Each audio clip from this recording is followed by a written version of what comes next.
기도하고 같이 말씀 배우시겠습니다.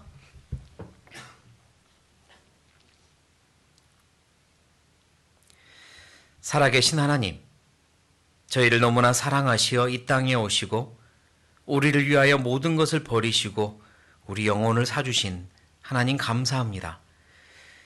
지금은 우리 안에서 우리와 함께 하시며 우리의 모든 걸음과 모든 숨쉬는 순간까지 지켜주시는 하나님께 감사합니다. 저희 영원한 천국을 준비하고 계시고 우리를 위해 많은 것들을 계획하고 계시는, 기도해 주시는 하나님께 감사합니다. 오늘도 우리 눈을 뜨게 하시고 심장이 뛰게 하시며 이곳으로 발걸음을 인도해 주신 걸 감사합니다. 더욱더 하나님 보시기에 귀한 자녀의 모습으로 살고 그리스도인답게 살아 하나님께 기쁨을 드리고 주변의 많은 이들에게 하나님 사랑을 전하며 살도록 도와주십시오. 특별히 하나님의 말씀을 사모하여 이 자리에 모인 모두에게 하나님의 큰 축복을 부어주십시오.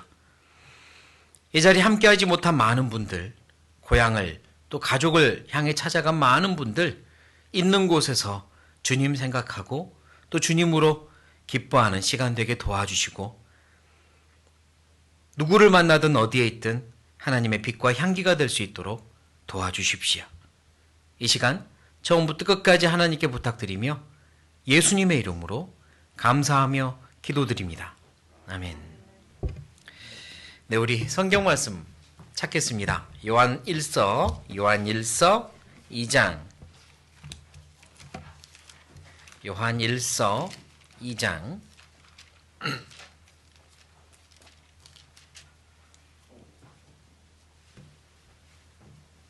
요한 1서 2장 17절입니다. 요한 1서 2장 17절 한 구절이니까 같이 읽겠습니다. 이 세상도 그 정욕도 지나가되 오직 하나님의 뜻을 행하는 이는 영원히 거하느니라. 네, 오늘은 보통 지금까지 주일날 신앙의 진심이라는 제목으로 시리즈로 말씀을 같이 배워왔는데, 오늘은 특별히 명절이고 그래서 시리즈를 잠깐 멈추고 그냥 하나의 제목으로 함께 말씀을 좀 배우고 싶어 이 말씀을 찾았습니다. 이 세상도 그 정욕도 지나가되 오직 하나님의 뜻을 행하는 이는 영원히 거하느니라. 지나가는 게 있고 영원히 거하는, 남는 게 있다고 말씀을 하시네요. 이런 이야기가 있는데요. 다윗 왕이 어느 날 왕의 반지를 제작을 하려고 합니다. 그래서 금을 가지고 반지를 잘 세공하는 기술자에게 이 금으로 왕의 반지를 제작하라고 지시를 했어요. 그리고 한 가지 더 지시를 하는데, 반지 안쪽에 문구를 새겨 넣어라. 그런데 이 문구가 어떤 내용이었으면 좋겠냐면, 내가 너무너무 영광스럽고 화려한 중에 있을 때는 그 문구를 보고 마음이 겸손해질 수 있는 그런 문구, 그리고 힘들고 어려운 고난 중에 있을 때는 그 문구를 보고 위로를 받을 수 있는 그런 문구를 한 문장으로 새겨 넣으라고 지시를 한 겁니다. 그런데 이 반지를 잘 만드는 이 기술자가 아무리 생각을 해봐도 그런 문구가 없는 거예요. 내가 너무너무 영광스럽고 화려한 중에 있을 때는 그걸 보고 겸손해질 수 있고, 힘들고 어려울 때는 그걸 보고 위로를 받을 수 있는 그런 문구가 어디 있을까? 점점 기한은 다가오는데 문구를 못 찾겠는 거예요. 혼자 고민하고 있을 때 지혜로운, 이제 이렇게 다 일화입니다. 성경에 나오는 말씀은 아니고요. 지혜로운 솔로몬이 그 모습을 보고 혹시 무슨 일인데 그렇게 고민하시냐고 물어봅니다. 그랬더니 아버지 다윗 왕이 이런 반지를 만들고 이런 문구를 새겨 넣으라고 했는데 도무지 생각이 나지 않는다라고 한 거예요. 그때 솔로몬이 이 문장으로 하면 어떨까요? 라고 알려줍니다. 그게 뭐였냐면, 한번 따라해 보시겠습니다. 이것 또한 지나가리라. 이것 또한 지나가리라. 이 문장으로 넣으면 어떻겠냐, 이런 거예요. 근데 그게 너무 기가 막힌 문장인 거죠. 내가 너무 화려하고 영광스럽고 많은 걸 쥐고 있을 때 이걸 보면, 아, 이것 또한 지나가는 거야. 겸손해지고, 힘들고 어려울 때 또 그 문구를 보면 이것 또한 지나가리라. 그래, 이것도 지나갈 거야. 위로를 받을 수 있는 최고의 문구인 거죠. 그래서 반지에 그 문구를 새겨 넣었다라는 예화가 있습니다. 그런데 저는 이 말씀을 보면 딱 이것 또한 지나가리라가 생각이 나요. 이 세상도 이 정욕도 분명히 지나갑니다. 다 지나갑니다. 그런데 영원히 남는 게 있어요. 하나님의 뜻과 그리고 하나님의 뜻대로 살아간 이들은 영원히 남는 겁니다. 그래서 오늘 이것 또한 지나가리라 라는 제목으로 함께 말씀을 좀 배워보고 싶어요. 명절도 수없이 계속 지나가고 있고요. 지난 명절엔 뭐 했지? 지난 설엔 뭐 했더라? 생각을 곰곰이 해봐야 잠깐 생각나지. 그렇지 않으면 잘 생각도 나지 않습니다. 수도 없이 많은 세월들이 그렇게 지나갔죠. 우리가 지금은 이제 보통은 스마트폰으로 사진을 찍고 그리고 그걸 파일로 저장을 하기 때문에 출력해서 가지고 있는 사진이 많이 없지만 옛날에는 사진을 인화, 출력해가지고 앨범에 꼽아두잖아요. 어렸을 때 앨범의 사진들을 보면 어떤 거는 기억이 나지만 어떤 거는 도무지 기억이 나지 않는 사진들이 많습니다. 이게 어떤 사진이었지? 언제 이런 일이 있었나? 사진을 곰곰이 들여다볼 때 가끔 기억나는 일도 있지만 도무지 기억나지 않은 것도 많아요. 사진이 없었다면 그런 과거가 있었는지도 잊어버릴 뻔했죠. 우리가 사진으로 남아있지 않은 많은 것들은 아마 우리가 다 이제 기억도 하지 못하고 지나간 것도 꽤 많습니다. 하나님 앞에 가면 저는 그런 상상을 하는데 새로운 영원한 사진첩이 각자에게 주어질 거라고 그렇게 상상을 합니다. 그 사진첩에는 어떤 사진이 들어있냐면 내가 영원히 남을 만한 말과 행동과 삶을 살았던 그 순간들의 사진이 다 찍혀서 사진첩에 있는 거죠. 이거는 영원히 남는 거란다. 이렇게 하나님이 다 찍어서 사진첩에 보관해서 우리에게 주시는 거죠. 어떤 사람은 아주 얇은 사진첩을 가지게 될 거고 어떤 사람은 매우 두꺼운 사진첩을 가지게 될 겁니다. 구원받은 지 길고 짧았느냐에 어쩌면 상관없이 구원받은 지 짧았지만 매우 두꺼운 사진첩을 가진 분도 있을 거고 구원받은 지 오래됐지만 그럼에도 불구하고 매우 얇은 사진첩을 갖게 될 사람도 있을지 몰라요. 왜냐? 영원한 것을 위해서 한 것만 남는 거니까요. 구원받은 지 오래됐지만 사진첩이 얇다는 건 어떻게 생각해 보면 영원하지 않은 것을 위하여 그 시간을 다 쏟아 부었다는 의미가 되겠죠. 그리고 한 가지 더 거의 확실한 건 각각의 그 사진들, 내용은 서로 다 보인다는 겁니다. 그때는 서로가 서로를 다 알게 될 거예요. 우리가 전혀 만나보지 못했던 사도 바울도 엘리야도 모세도 가르쳐주지 않아도 누군지 다 알아볼 겁니다. 그때 가선 서로가 서로를 다 알아볼 거고 그들이 가지고 있는 영원히 남는 사진들도 다 알아보게 될 거예요. 부끄러운 일은 없겠지만 영광은 분명히 차이가 있을 겁니다. 그 사진 한 장 한 장이 영원한 영광이니까 어떤 사람은 큰 영광을 가지고 다닐 거고 어떤 사람은 적은 영광을 가지고 다니겠죠. 부끄러운 일은 없어요. 왜? 그 사진첩에는 부끄러운 기억들의 사진은 하나도 없거든요. 천국에는 그건 다 지워집니다. 그러면 영원한 것들을 많이 남기는 게 필요하잖아요. 내가 이 세상을 살면서 잊어버린 일들도 하나님 앞에 가서는 또 영원히 기억날 거예요. 맞아. 그때 내가 그 순간에 그 일을 하고 그렇게 했던 것들은 영원히 남는 거였구나. 또 천국에 가면 기억하게 되겠죠. 이 세상과 그 정욕은 지나갑니다. 그리고 영원한 게 있어요. 우리는 영원히 남는 것을 위하여 매 순간과 매 시간을 살아야 하는 게 마땅할 겁니다. 그리고 또 돌아보면요. 어떤 분은 이런 말을 하더라고요. 나는 구원받은 지 얼마 되지 않았으니까 하나님에 대해서 많이 몰라요. 맞죠? 구원받은 지 얼마 되지 않았고 성경을 많이 배우지 않았으니 하나님에 대해서 많이 몰라요 라고 하는 게 맞을 수도 있습니다. 하지만 또 이런 생각을 해봅니다. 세상을 많이 오랫동안 사신 분들은요. 하나님과 그만큼 오랫동안 함께한 세월들을 예, 살아오신 겁니다. 내가 구원받지 않았더라도 내가 살아온 모든 세월엔 하나님과 함께 했습니다. 하나님이 나를 떠나지 않으셨고 나를 붙잡으셨어요. 그러니까요. 구원받은 이후에는 돌아보며 기억해내야 됩니다. 그 순간 나와 하나님이 함께 하셨구나. 그때 나랑 함께 했던 거구나. 기억해낼 필요도 있어요. 지금부터 구원받은 이후 지금부터 하나님을 알아가는 게 아니라 구원받기 전에 하나님이 나랑 어떻게 함께 하셨는지, 그때 나에게 왜 그런 일이 있었는지, 그때 나에게 그런 일이 있었던 건 우연이 아니었구나, 하나님의 계획이었구나, 하나하나 기억해낼 필요도 있습니다. 구원받기 전에 지나간 모든 시간이 다 허무한 거고 다 사라져버릴 게 아니란 말입니다.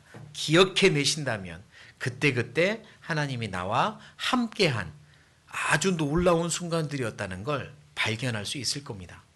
마치 이와 같다 할까요? 어떤 회사에 한 남자 직원이 한 여직원을 사모합니다. 짝사랑을 해요. 오랫동안 짝사랑을 했습니다. 그러다가 어느 날 드디어 자기가 짝사랑하던 여자 직원에게 고백을 해요. 자기가 오랫동안 좋아했다고. 그래서 깜짝 놀란 여직원이 아니 언제부터 나를 그렇게 좋아했나요? 물어봤더니 당신이 입사한 첫날부터 그때부터 좋아했다고 이야기를 합니다. 자, 그 이야기를 듣고 보니까 이 아가씨가 곰곰이 생각해 보니 그래서 그때 그랬구나. 이제 조금씩 알게 된 거예요. 그때 그래서 나한테 커피 한 잔 몰래 갖다 주고 갔던 거구나. 그때 막 그 남자 직원들하고 수다를 떨다가 내가 지나가니까 갑자기 표정이 변하고 멈췄던 게 나는 내가 불편해서 그런가 했더니 좋아해서 그랬던 거구나. 이제 과거에 하나하나가 떠오르는 겁니다. 지금 나를 좋아한다는 걸 듣고 나니 그때 그래서 그랬던 거군요. 그때 그래서 그랬네요. 그때 그래서 그랬던 거예요? 물어볼 수 있는 거죠. 하나님께서 나를 사랑하시고 짝사랑해 오셨고 나를 위해 죽기까지 하셨고 구원하셨어요. 구원을 받을 때 그걸 내가 알게 되는 거죠. 하나님이 나를 사랑하셨구나. 그리고 이제 돌아보는 겁니다. 그때 과거에 그때 그래서 나에게 그런 일이 있었나 보다. 그때 그래서 나를 지켜주셨던 거구나. 내가 한바트면 그때 잘못된 삶을 살 수도 있었는데 죽을 뻔했는데 하나님이 나를 지켜주셨던 거구나. 하나님이 나를 태어날 때부터 사랑해 오셨거든요. 그러니까 기억을 더듬어서 생각해 볼 필요 있습니다. 그때 나와 함께 하셨던 거구나. 그게 남는 거예요. 영원히 남는 겁니다. 그리고 나와 함께 하신 하나님, 이제 내가 영원히 남는 것을 위하여 살아야 되겠다. 나도 하나님을 사랑하며 내 남은 생에는 영원히 남는 것을 위하여 살아야 되겠다라고 결심하는 것도 필요합니다. 새해 복 많이 받으세요라고 인사를 하죠. 복을 어떻게 하면 받는 걸까요? 1월 한 달 동안 좋은 일 많이 생기면 복을 많이 받는 한 해가 될까요? 아니죠. 12월 마지막까지 갔을 때도 하나님과 내가 동행을 해왔고 하나님 안에서 하나님의 뜻이 이루어지는 형통한 삶을 살았다고 간증할 수 있을 때 그 해가 복 많이 받은 해잖아요. 새해 복 많이 받으세요라고 인사를 하는 건 1월 달 동안 좋은 일이 있으라고 인사하는 게 아니잖아요. 한 해 내내 좋은 일이 하나님 안에서 있기를 바라는 인사니까. 정말로 그런 해가 되시려면 영원히 남는 것을 위하여 살아야 되겠다. 하나님의 뜻과 하나님의 뜻대로 행한 자는 영원히 거하느니라 그랬으니 하나님의 뜻이 이루어지는 한 해를 살아야 되겠다. 그런 마음을 결심을 하십시오라는 의미는 아닐까요? 새해 복 많이 받으세요 이 말은 영원히 남는 것을 위해 한 해 사시기로 결심하고 사십시오라고 돌려서 부탁하는 그런 의미로 받아들일 수도 있겠다 생각을 합니다. 요한일서 2장 17절 읽었던 말씀을 다시 한번 같이 읽겠습니다. 시작. 이 세상도 그 정욕도 지나가되 오직 하나님의 뜻을 행하는 이는 영원히 거하느니라. 하나님의 뜻과 하나님의 뜻대로 사는 자가 영원히 하나님 앞에서 남는 겁니다. 영원히 남는 것을 위하여 한 해 살아봐야 되겠다. 그런 다짐을 꼭 이참에 해보시기를 바랍니다. 그리고 영원히 남는 것은 하나님의 뜻이라고 말씀을 드렸잖아요. 지금까지 살면서 내가 세운 나의 계획들 있죠. 내가 계획을 세웠던 것들, 내가 이렇게 해봐야지, 이렇게 됐으면 좋겠다, 많은 계획들을 세워왔잖아요. 그 중에 한번 돌아보십시오. 대다수가 허무하게 지나갔습니다. 내가 세운 계획들이 영원히 남는 계획들이 얼마나 될까요? 내가 나를 위해 세운 계획들은 대다수가 허무하게 지나갔습니다. 그리고 내가 세운 계획들은 대다수가 이루어지지 않고 또 비껴가기도 했습니다.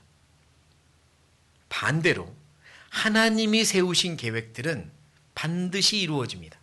하나님이 나를 위해 세우신 계획들은 단 하나도 땅에 떨어지지 않고 영원히 갑니다. 왜냐? 하나님은 허무한 분이 아니시니까, 하나님은 나를 위해 진심인 분이니까, 하나님이 나를 위해 세우신 계획은 영원히 남는 계획들을 세우시는 게 당연하죠.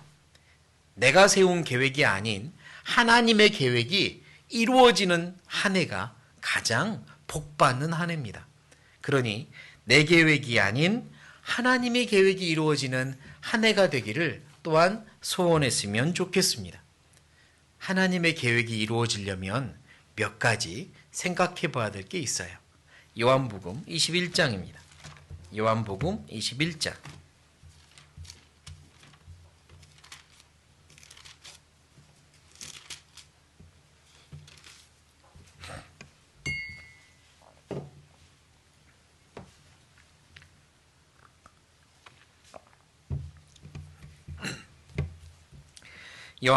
요한복음 21장. 요한복음 21장 18절부터입니다. 18절부터.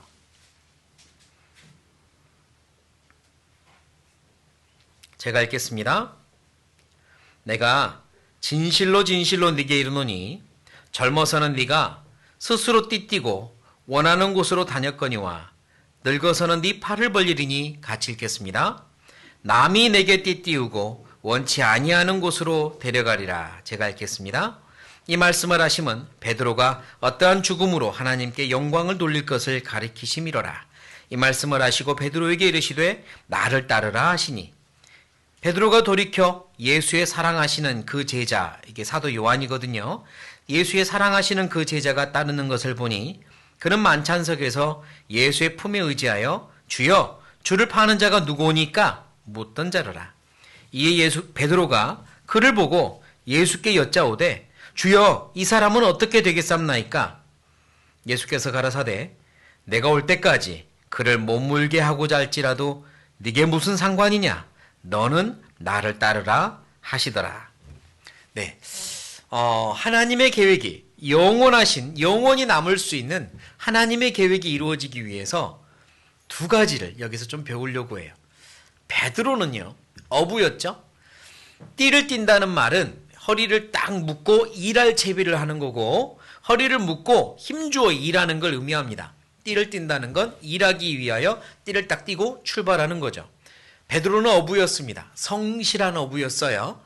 갈릴리 호수에서 배를 몰고 가서 고기를 낚을 때 베드로만큼 열정적이고 성실한 어부가 어쩌면 찾아보기 힘들었을지도 모릅니다. 성격상 항상 성실했고 부지런했고 열정적이었죠. 자기가 하고자 하는 고기 잡는 일을 위하여 열심히 했습니다. 자기가 자기의 띠를 띠고 고기를 잡았어요. 그러다가 주님을 만났고 나를 따르라, 사람을 낚는 어부되게 하리라 그랬을 때도 내 주님 따르겠습니다. 당장 다 버려버리고 띠를 딱 묶고 따르기 시작합니다. 역시 본인의 결정이었고 의지였어요. 그러다가 주님 앞에 다른 사람은 주님을 부인할지라도 저는 죽어도 주님을 부인하지 않을 겁니다 라고 또 한 번 자기의 의지를 묶었는데 그만 실패해버리죠. 자기의 계획이, 자기의 의지가 실패하니까 낙심을 합니다. 절망을 해요. 나는 쓸모없는 자구나 이렇게 생각까지 한 것 같아요. 그리고 다시 자기 계획을 세우죠. 다시 옛날에 묶었던 어부의 띠를 딱 묶고 갈릴리 호수로 돌아갑니다. 고기나 잡아야겠다. 고기나 잡아야겠다. 그리고 고기를 잡고 있는 거예요. 여기까지 베드로의 생애는 항상 자기의 계획대로였습니다. 자기가 계획 세웠고 자기가 띠를 묶었고 자기의 뜻대로 살아왔어요. 다시 고기나 잡아야 되겠다 호수로 돌아간 것도 자기의 계획이었죠. 부활하신 주님을 만나기 전까지 그의 삶이 그랬습니다. 내가 내 띠를 묶고 내 계획대로 살아왔어요. 그게 성공을 하든 실패를 하든, 그리고 때로는 내 계획을 했는데 무너졌을 때는 같이 무너지기도 했죠. 내 계획이 안 된 거니까. 그러다가 주님을 만났습니다. 그리고 주님이 먼저 물어봐 주시죠.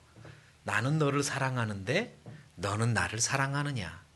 베드로가 비록 자기 계획이 이루어지진 않았지만, 자기의 의지가 무너진 적은 있었지만, 그렇다고 주님을 향한 사랑의 마음이 무너지진 않았습니다. 더군다나 부활하신 주님이 다시 자기에게 왔을 때 그 주님을 향한 사랑과 주님을 향한 놀라움 그리고 감사함은 더 커졌을 겁니다. 더 커졌죠. 그래서 제가 주님을 사랑하는 줄 주께서 아십니다라고 고백을 해요. 그때 주님이 하신 말씀이 이겁니다. 이제부터는 누가 네 띠를 맨다고요? 찾아보시죠. 방금 읽었던 이야기 18절. 누가 너의 띠를 맨다? 남이 네게 띠 띄우고 원치 아니하는 곳으로 데려가리라. 이제부터는 남이 너의 띠를 맬 거다. 그리고 네가 원하는 길이 아닌 원치 않는 길로 갈 거다. 이렇게 말씀하세요. 이게 내 계획이 무너지는 순간입니다. 하나님의 계획이 이제부터 세워지는 순간이고요. 내 띠는 내가 띠는 게 아니라 때로는 남이 띱니다. 이 말은 돌려서 생각하면 내가 내 길을 내가 원해서 가는 게 아니라 남이 원하는 길을 걸을 때도 있다는 겁니다. 남이 원하는 길을, 영혼이 원하는 길을, 때로는 주님이 원하는 길을 걷는 게 마땅하지만 그 주님이 원하시는 길이 남이 원하는 길을 걷는 길을 원하신다 이겁니다. 남이 원하는 길을 걸어야 합니다. 이게 쉽지 않습니다. 사람은 누구나 자아가 있고 자기 계획이 있고 자기의 열정과 성공에 대한 어떤 또 비전들이 누구나 있기 때문에요. 내 계획대로 살고 싶지, 내 계획이 무너지고 내 계획은 꺾이고 남에게 의해서 내 길이 바뀌는 걸 누가 원하겠습니까? 그리스도인의 삶이 그렇습니다.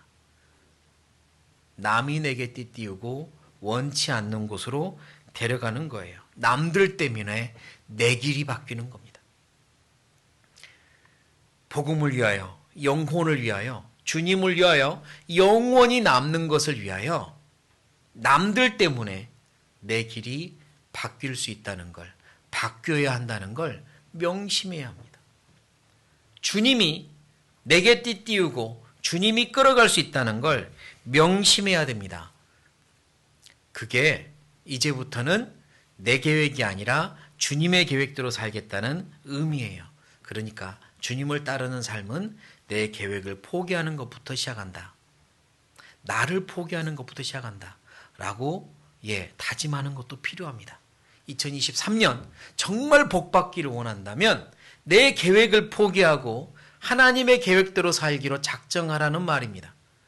정말 형통하시기를 원한다면 정말 주님 안에서 은혜 충만한, 그래서 한 해를 마무리하고 간증할 때 감사의 간증을 할 수 있으려면 내 계획을 꺾으시기를 바랍니다. 하나님이 내게 띠를 띄우십시오. 이렇게 말할 수 있으면 좋겠습니다. 때로는 영혼들이 나에게 띠를 띄우고 나에게 와달라고, 나를 위해 살아달라고 부르짖는 걸 들어야 합니다. 베드로는 그전에는 그물을 바다에 던졌지만 이 이후로는 자기 자신을 이제 영혼들을 향해서 던지는 거 아닙니까? 우리의 삶도 이제는 나를, 영혼들을 위하여 던져야 되겠다. 내 자신을 복음과 하나님의 영광을 위하여, 영원한 것을 위하여 던질 수도 있어야 되겠다는 마음을 가지셔야 합니다. 그게 영원히 남는 것을 위해 사는 삶이에요. 이 세상도 그 정욕도 지나갑니다. 내 계획도 지나가요. 내 계획대로 되었다고 해도 지나갑니다. 허무하게 사라질지도 몰라요. 하나님의 계획과 다른 거였다면. 그러나 하나님의 뜻이 이루어지면 영원히 남습니다. 영원한 사진첩에 남는 거예요. 무엇을 위해 살까 생각해 보셔야 됩니다. 그리고 또 하나, 하나님의 계획대로 살려면 또 하나 생각해야 될 게 있는데요. 방금 읽었던 말씀에서 21절 이에 베드로가 그를 보고 예수께 여짜오되 주여 이 사람은 어떻게 되겠사옵나이까? 예수님이 베드로에게 사명을 주셨거든요. 이제 남이 내게 띠띠우고 네가 원치 않는 곳으로 데려갈 거다. 이렇게 사명을 주셨거든요. 그랬더니 바로 옆에 있는 또 다른 제자 사도 요한, 그의 미래가 궁금한 겁니다. 하나님, 예수님, 요한은 어떻게 됩니까?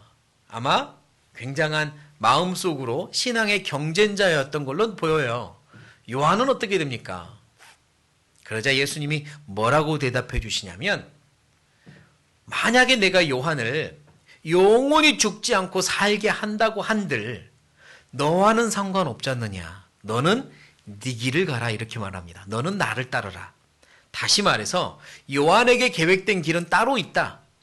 요한의 길이 영원히 사는 길이 될 수도 있고 빨리 단명하는 길이 될 수도 있고, 세상적으로 봤을 때는 아주 부유한 길이 될 수도 있고, 아주 세상적으로 봤을 때 초라한 길이 될 수도 있지만, 그건 그를 향한 계획이고 길이고 너랑은 상관없다. 너랑은 상관없다. 너는 나를 따르라. 이렇게 말씀하세요.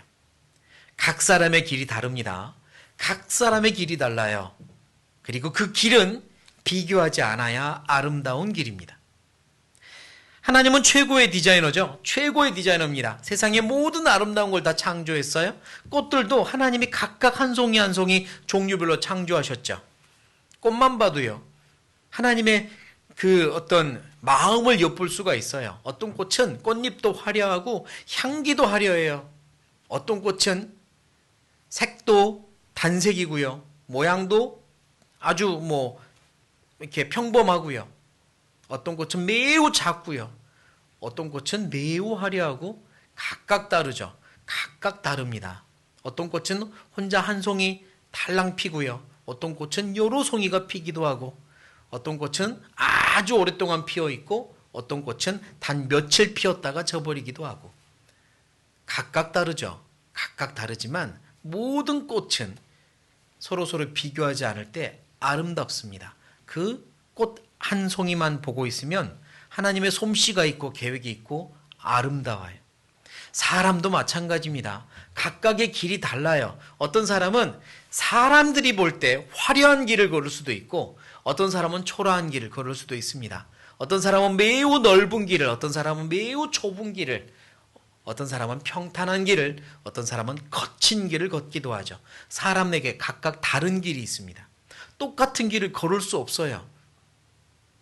그리고 하나님 말씀하십니다. 모든 길은 비교하지 않을 때 아름답다고. 각각의 길은 하나님께서 각 사람에게 주신 하나님의 계획대로 아름다운 길이에요. 하나님이 계획하셨고 그 길을 걸을 때 가장 아름다운 겁니다. 베드로는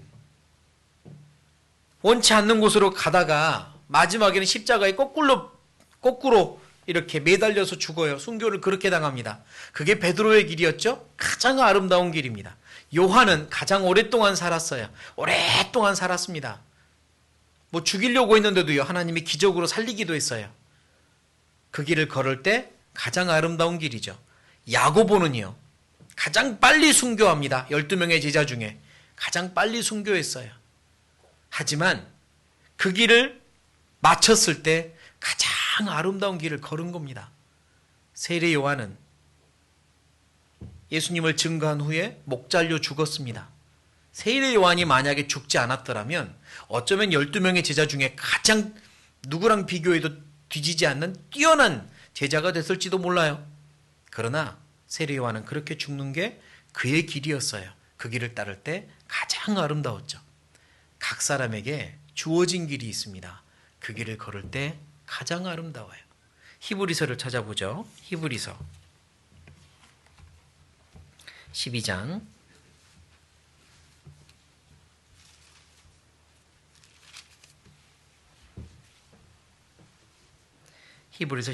1절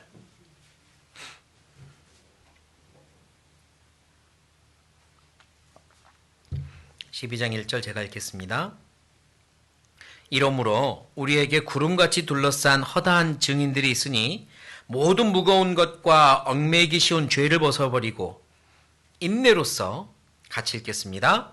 우리 앞에 당한 경주를 경주하며 인내로서 우리 앞에 당한 경주를 경주하며 여기서 경주는 운동 경기입니다. 어떤 그 달리기를 경주한다 할 때 경주예요. 우리 앞에 당한 경주를 경주하며 그랬는데 여기 당한이 각자에게 계획된 디자인된 이라는 의미입니다. 각자에게 계획된 길이 있어요. 각자에게 계획된 경주가 있습니다. 달라요. 똑같은 길을 걷게 하지 않으십니다. 우리 누구도 어떤 사람도 똑같은 남편과 만나서 살 수 있는 사람은 없고 똑같은 아내를 만나서 살 수 있는 남자도 없죠. 길이 달라요. 똑같은 자식들을 모든 부모들이 키울 수 없고요. 길이 달라요. 똑같은 부모님을 모두가 가질 수 없죠. 길이 달라요. 하나님께서 각자에게 다른 길을 주셨습니다. 그리고 그 길 안에서 계획들이 각각 달라요. 각각 다른 꽃을 피우고 각각 다른 열매를 맺게 하십니다. 중요한 건 하나님의 계획은 나를 위해 가장 선한 길로 인도하세요. 가장 아름답게 계획하셨어요. 그 길을 걸으시면 돼요. 비교하지 말고요. 남들은 저 길을 걷는데 왜 나는 이 길을 걷습니까? 저 사람은 저 길을 걷는데 왜 나만 이 길을 걸어야 됩니까? 비교하지 마세요. 저 사람은 영원히 살게 두고자 할지라도 너랑 무슨 상관이냐? 너는 나를 따르라 그러세요. 너는 나를 따르라. 내게 주신 길이 다릅니다. 그러니까 중요한 건 하나님 제가 어떻게 하길 원하십니까? 어떻게 살길 원하십니까? 라고 기도하는 겁니다. 하나님의 뜻이 이루어지기를 원합니다. 라고 기도하는 거죠. 하나님 제 길을 인도해 주세요. 라고 기도하는 겁니다. 내 계획대로 마시고 아버지의 뜻대로 되기 원합니다. 라고 기도하는 거예요. 이 세상도 그 정욕도 지나가되 내 계획도 지나가되 오직 아버지의 뜻과 아버지의 뜻대로 행하는 자는 영원히 거하느니라. 아버지의 뜻대로 되기 원합니다. 2023년은 아버지의 뜻대로 되는 한 해이기 원합니다. 제 간절한 소원은 제 계획을 세워서 제 계획을 이루는 해가 아니라 하나님의 계획이 완전히 뚜렷해지고 하나님의 계획이 이루어지는 해이기를 원합니다. 저 그렇게 한번 살고 싶습니다. 그게 새해 복 많이 받는 비결입니다. 이것 또한 지나가리라. 좋은 일도 내 계획이 이루어져서 기쁜 일도 다 지나갑니다. 그리고 내 계획대로 이루어진 게 하나님의 계획과 달랐다면 그건 허무하게 사라집니다. 그러나 하나님의 계획대로 이루어지는 일은 이 땅에서도 하나님 앞에서 감사할 수 있지만 영원한 세상에서는 너무너무 큰 영광으로 아마 또 돌려받을 겁니다. 그리고 이것 또한 지나가리라. 이게 가장 위로가 되는 순간은 힘들고 어렵고 고난받을 때죠. 돌아보면 각각 어려운 시기들은 있었겠지만 참 힘들고 어려웠던 시기들 인생 중에 있습니다. 숨이 턱턱 막히고 정말 죽고 싶었을 때 있습니다. 확 죽어버리고 싶다. 하나님 나 좀 데려가세요. 이런 순간 과거에 왜 없습니까? 있습니다.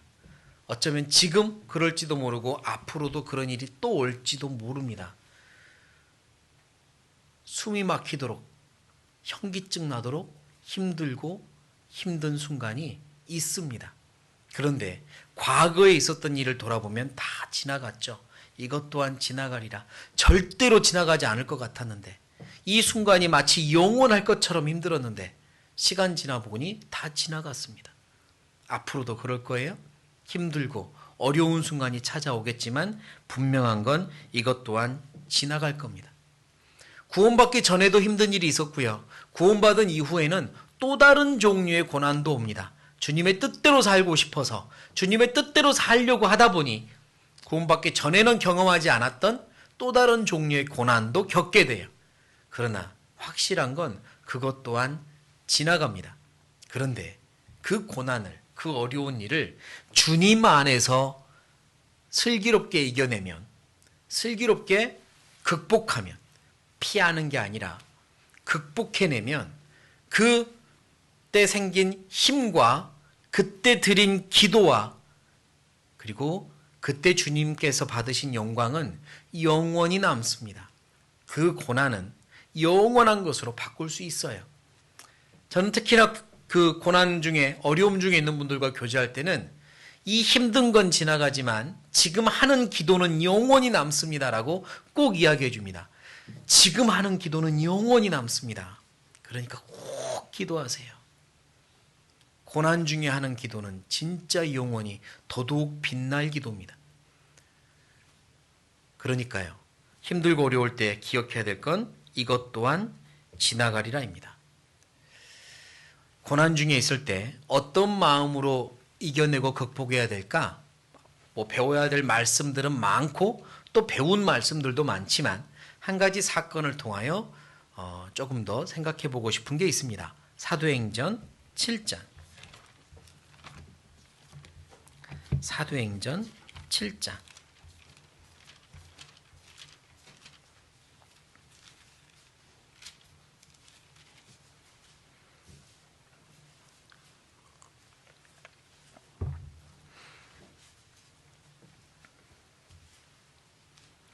사도행전 7장 54절부터 사도행전 7장 54절부터 제가 읽겠습니다. 저희가 이 말을 듣고 마음에 찔려 저를 향하여 어쨌대요? 이를 갈거늘 스데반이 성령이 충만하여 하늘을 우러러 주목하여 하나님의 영광과 및 예수께서 하나님 우편에 서신 것을 어쩌고? 보고 말하되 보라 하늘이 열리고 인자가 하나님 우편에 서신 것을 어쩌노라? 보노라 한데 저희가 큰 소리를 지르며 귀를 막고 일심으로 그에게 달려들어 성 밖에 내치고 돌로 칠세 증인들이 옷을 벗어 사울이라 하는 청년의 발 앞에 두니라. 60절 같이 읽겠습니다. 무릎을 꿇고 크게 불러가로되 주여 이 죄를 저들에게 돌리지 마옵소서 이 말을 하고 자니라. 스데반 집사, 스데반 전도자였던 스데반, 그가 순교를 당합니다. 그때 이 장면을 보면 어느 정도 그림이 그려져요. 스데반이 홀로 있고요. 주변으로 많은 사람들이 손에 돌을 들고 이를 뿌드득 갈면서 노려보고 있습니다. 정말 양 한 마리를 둘러싸고 늑대들이 침 흘리며 으르렁거리는 마치 그런 모습 같아요. 스데반 정말 반항할 힘도 없고요. 반항할 마음도 없이 가만히 앞에 서 있고 주변에는 돌을 들고 어떤 사람은 귀를 막고 이를 뿌드득 갈고 당장이라도 달려들어서 죽일 것처럼 노려보고 있는 사람들이 있습니다. 거기서 스데반은 어떻게 했을까요? 그 사람들을 보며 두려워 떤 게 아닙니다. 자기를 죽이려고 하는 이 공포스러운 분위기 속에서 스데반은 끝까지 담담하게 복음을 전합니다. 하나님의 말씀, 예수님을 증거했어요.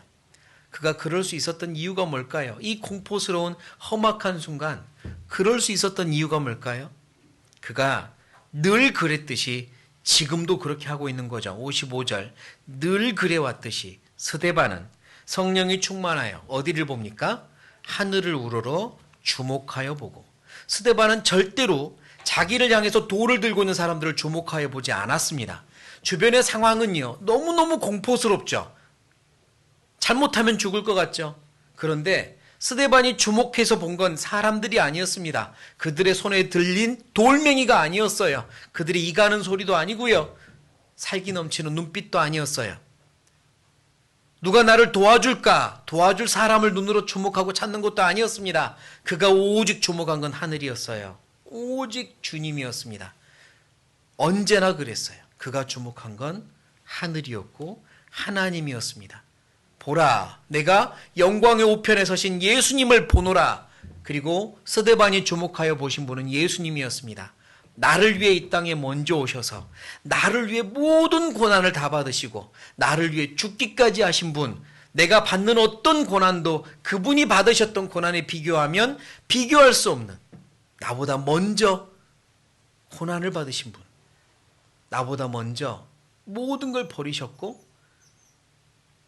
모든 아픔을 다 겪으셨던 분, 그분이 희생한 것 감히 내가 상상도 안 되지만 내가 희생하고 있는 것에 비교할 수 없는 분, 예수님, 그분만 본 거죠. 그분이 오셔서 먼저 고난받으셨고 이제는 부활하셔 영광 중에 계시잖아요. 영광 중에 계신 분이 나를 기다리고 있습니다. 그분만 본 거예요. 내가 받는 고난은 아무것도 아니고 그분이 나를 위해 준비하신 영광은 영원한 거다. 스데반은 오직 하늘을 우러러 하나님과 예수님만 주목했어요. 그래서 이 옆에 있는 어려운 상황들이 그를 어떻게 하지 못했습니다. 주변 사람들은 스데반이 자기들에게 무릎 꿇길 원했겠죠. 무릎 꿇어, 굴복해, 우리 앞에 굴복해. 그러나 스데반은 그들에게 무릎 꿇지 않았어요. 오직 누구에게만 무릎 꿇었죠? 마지막 60절처럼 그가 무릎을 꿇은 대상은 주님이었습니다. 주변에서 스데반을 무릎 꿇게 만들려고 했어요. 굴복하게 하려고 했죠. 포기하게 하려고 했습니다. 더 이상 주님을 위해서 하는 것을 멈추게 하려고 했어요. 그 입에서 복음의 말이 나오는 걸 멈추게 하려고 했습니다. 그러나 스데반이 무릎 꿇은 대상은 오직 주님이었어요. 오직 주님. 고난 중에 영원히 남는 건 기도입니다. 그는 오직 주님께만 무릎 꿇고 기도했어요. 그리고 오히려 그들을 위해 기도하죠. 이 죄를 저들에게 돌리지 마옵소서. 그 기도로 큰 응답을 받은 대표적인 사람이 사도 바울이고요. 그 옆에서 스데반 죽이는데 동참해주고 보증을 서주고 내 권위로 사내들인 공회의 의원이라고 하는 놀라운 권력자였던 사도 바울은 내 권위로, 당신의 이름이 사울이었는데 내 권위로 처형하는 걸 허락한다. 그래서 보증을 서고 있었던 사울이 아마 스데반의 기도하는 모습까지 보았고 그 기도의 힘으로 나중에 구원도 받습니다. 후에는 스데반을 주의 증인이라고 다른 많은 사람 앞에서 이야기를 하죠. 무릎은 주님께만 꿇는 겁니다. 세상에 꿇는 것도 아니고 고난 앞에 무릎 꿇는 게 아니죠. 주님께만 꿇는 거예요. 주목도 오직 주님께만 주목하는 겁니다. 세상을 향해서 세상을 바라보면서 시선을 세상에 고정시키고 흔들리는 게 아니라 주님만 보는 거예요. 그래야 고난을 이길 수 있습니다. 그래야 이 고난 중에 영원한 것을 남길 수 있습니다. 인내하는 것, 기도하는 것, 죄를 범치 않는 것, 이런 것들이 영원히 남는 거예요. 그래서요, 어려움이 있을 때는 왜 나는 이런 고난을 받느냐고 남들과 비교하지 마세요. 왜 나만 있는 걸까? 비교하지 마십시오. 내가 걸어야 될 길에 있는 코스입니다. 그리고 이 코스를 어떻게 피할까 기도하지 마시고 어떻게 극복할까 기도하십시오. 하나님, 제게 이 고난을 주셨는데 제가 어떻게 하면 좋겠습니까? 어떻게 이겨내야 됩니까? 무릎 꿇고 기도하는 시간으로 만드십시오. 그 무릎 꿇고 기도하는 동안 신앙이 놀라운 속도로 성장하고 강해집니다. 무릎 꿇고 기도하는 동안 그 다리가 놀라운 속도로 튼튼해집니다. 넘어지지 않는 다리가 돼요. 무릎 꿇고 기도하십시오. 기도가 영원히 남습니다. 그리고 기도하시고 서두르지 마세요. 조급해하지 마세요. 우리는요, 너무 쉽게 조급합니다. 아마 세상이 이제 점점 그래서 그렇죠. 편의점에 가면 땡 하는 소리가 들리고 그러면 바로 전자레인지 달려가서 음식이 나오죠. 김밥, 핫도그, 컵라면 바로바로 이제 음식이 조리되고 먹을 수 있는 시대에 살아요. 전화만 하면 바로바로 배달되는 시대에 삽니다. 완성품이 항상 바로 나오는 시대라는 말이에요. 완성품이 바로 나오는 시대. 배달하는 사람들은 속도를 어겨가며 1초, 2초를 앞당깁니다. 그리고 우리는 그 속도를 어겨가며 달려오는 배달 기사들에게 익숙해져 있어요. 완성품이 그렇게 옵니다. 성급함의 시대에 살고 있어요. 그러다 보니 신앙에도요, 조급함이 생기고 인내가 사라집니다. 기다리는 걸 못해요. 완성품이 빨리 나와야 한다는 거예요. 그런데 하나님은요, 단 한 번도 그런 식으로 하신 적이 없어요. 항상 기도의 씨를 뿌리고, 씨 뿌린 다음에 기다리고 그 다음 열매가 나오는 게 하나님의 방법입니다. 완성품이 딱 즉각 배달되지 않는단 말이에요. 그게 신앙입니다. 신앙은 씨 뿌리는 것부터 시작하는 거예요. 속도를 어기고 부웅하고 달려오는 배달 기사들에게 익숙해져 있어서 우리도 하나님의 일이 마치 속도를 어겨가면서 막 뭔가 빨리빨리 되기를 바라는 것, 그건 아닙니다. 그건 신앙 아니에요. 하나님은 언제나 성실하게 하나님의 방법대로 절차대로입니다. 그러니까 조급함의 시대에 살면서 하나님의 방법대로 신앙생활하는 게 자칫 잘못하면 충돌이 일어나고 어려워져요. 기다리는 걸 못해요. 기다리는 걸. 씨 뿌리는 걸 못해요. 왜? 완성품을 먼저 원하니까. 그렇지 않습니다. 기도부터 하셔야 돼요. 항상 기도부터 하셔야 돼요. 그리고 기다리셔야 돼요. 하나님은 순서대로 해 나가시는 분이니까. 어린아이들은요. 어떤 어린아이는 인내의 한계가 3일입니다. 3일. 3일 지나면 참을 만큼 참았다고 소리 지를 수 있어요. 얼마나 더 참아야 되냐고. 왜? 어린아이의 인내의 한계는 3일일 수 있으니까. 그러면 이 어린아이는 계획을 세워도요. 3일짜리 계획을 세울 수밖에 없습니다. 두고 봐. 기다려봐. 내가 엄청난 반전이 있을 거야. 이 아이가 그런 말을 해도 3일만 기다리면 돼요. 왜? 이 아이가 생각할 수 있는 한계는 3일이거든요. 그 반전은 3일 후에 다 드러납니다. 어떤 청년은 인내의 한계 기간이 1년이라고 해보죠. 1년은 기다릴 수 있습니다. 1년 지나면 못 기다려요. 참을 만큼 참았다고 하겠죠. 그런 청년은요, 마찬가지로 자기가 어떤 계획을 세워도 1년짜리예요. 두고 봐. 내가 계획이 다 있거든. 기다려봐. 반전이 있어. 그래봤자 1년만 기다리면 돼요. 왜?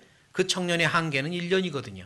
1년 지나면 무슨 계획이었는지, 어떤 반전을 계획했는지 다 볼 수 있어요. 하나님은 영원하신 분입니다. 영원하신 분이에요. 다시 말해서 그분의 계획도 영원히 기다려야 알 수 있는 게 있단 말이에요. 영원한 세상에 가야 반전이 있는 것, 그때 가서 볼 수 있는 것도 많아요. 하나님의 계획은 영원하신 겁니다. 3일 후에 반전이 보여져야 되고 1년 후에는 결과가 나타나야 되고, 그건 우리 생각. 하나님은 그렇지 않아요. 영원하신 분입니다. 영원한 세상에 가서 왜 그런 일이 있었는지, 어떤 계획을 세우셨던 건지 그때 가서 드러나는 일도 분명히 있습니다. 물론 모든 일이 그렇진 않죠. 우리에 대해서, 나에 대해서 너무나도 잘 아시니까 내게 정말로 필요한 순간마다 다 보여주시고 이런 계획이었다고 알려주십니다. 하지만 어떤 건 영원까지 기다려야 되는 것도 있어요. 조금만 더 인내하시자 이 말입니다. 인내하셔야 돼요. 고난이 있을 때, 힘들고 어려움이 있을 때 기도 좀 해보고 나 할 만큼 했다. 그러지 마세요. 영원히 사시는 하나님 앞에 보면 내가 기도한 시간, 참은 시간은 정말 1분 1초만큼 짧은 거였습니다. 할 만큼 했다니요. 더 하셔요. 더 무릎 꿇고 더 기다리세요. 완성품에 익숙해져 있다고 신앙이 즉각 하나님이 나한테 완성품을 배달해 주셔야 되는 거 아닙니다. 더 씨 뿌리라고 하시고 더 기다리라고 하세요. 가뭄의 철도 지나가야 되고 추운 겨울철도 지나가야 돼요. 그 후에 열매 맺는 겁니다. 하나님의 계획이 어디까지인지 모르지만 신실하신 하나님 믿으세요. 영원하신 하나님 믿으세요. 나를 위해 진심이신 하나님 믿으세요. 그리고 기다리세요. 그게 고난을 대처하는 좋은 방법입니다. 야고보서입니다. 야고보서 1장.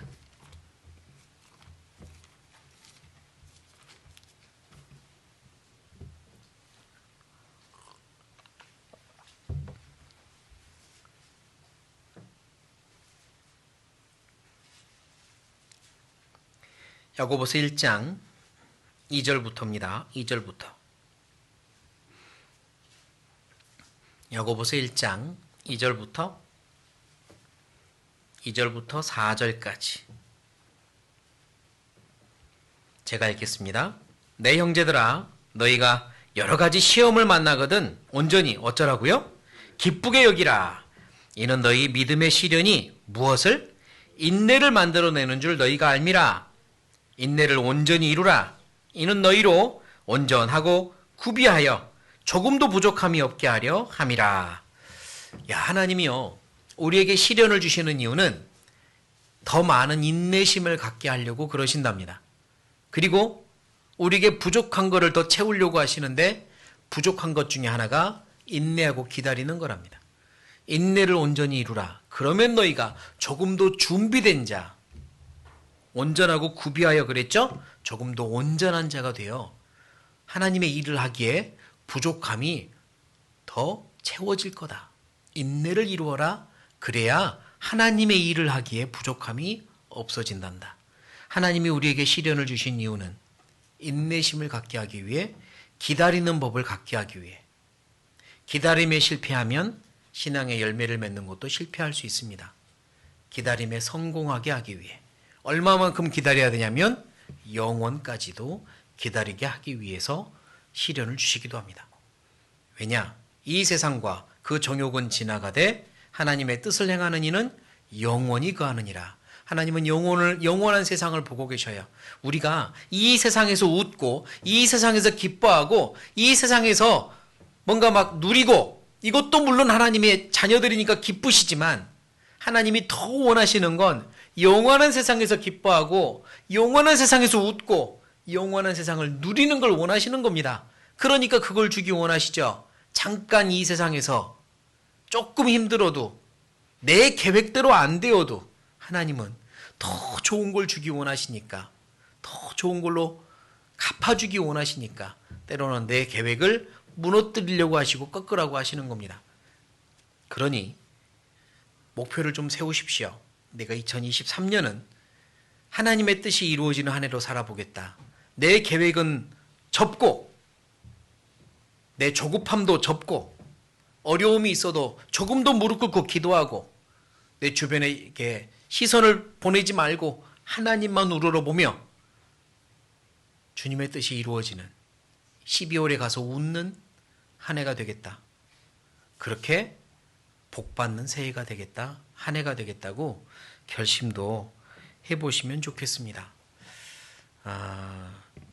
우리에게 주실 최고의 복은 영원한 천국에서의 복이잖아요. 구원의 복 있고, 이 구원의 복을 받은 자들에겐 영원한 천국에서 또 복 주시기 원하시잖아요.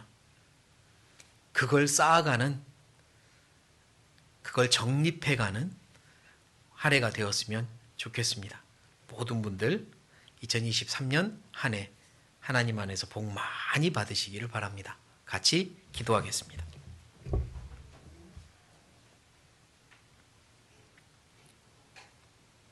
살아계신 하나님, 우리를 너무나 사랑하시는 하나님, 우리 역시 하나님을 사랑합니다. 그리고 사랑하는 주님을 위해 남은 생애를 살기 원합니다. 아직도 깨지지 않은 많은 육신의 습성이 있고, 또 우리의 계획이 있고, 잘못된 것들이 우리 마음속에 많이 있겠지만 하나님께서 하나하나 변화시켜 주시고 하나님을 닮아서 성장할 수 있도록 도와주십시오. 연약하지만 주님 앞에서 일어서고 싶고 단단해지고 싶고 성장해서 열매 먹고 싶습니다. 도와주십시오. 우리의 뜻이 아닌 하나님의 뜻이 이루어지는 한 해 되기 원합니다. 도와주십시오. 무엇을 위해 살아야 될지 삶의 목표를 분명히 하고 살게 도와주시고, 모든 시간과 물질과 기회와 건강까지도 주님을 위하여 계획을 세워 사용할 수 있도록 도와주십시오. 우리를 통해 주님만이 기뻐하시고 영광 받으시기 원합니다. 그리고 주님이 주실 기쁨이 영원하기를 원합니다. 도와주십시오. 이 시간 전국에 있는 우리 모든 형제자매들, 하나님의 자녀들 지켜주시고 은혜로 함께하여 주십시오. 이후의 모든 시간들 또 각자가 가야 될 모든 곳들에 하나님께서 함께 해주시고 도와주실 것을 믿으며 예수님의 이름으로 감사하며 기도드립니다.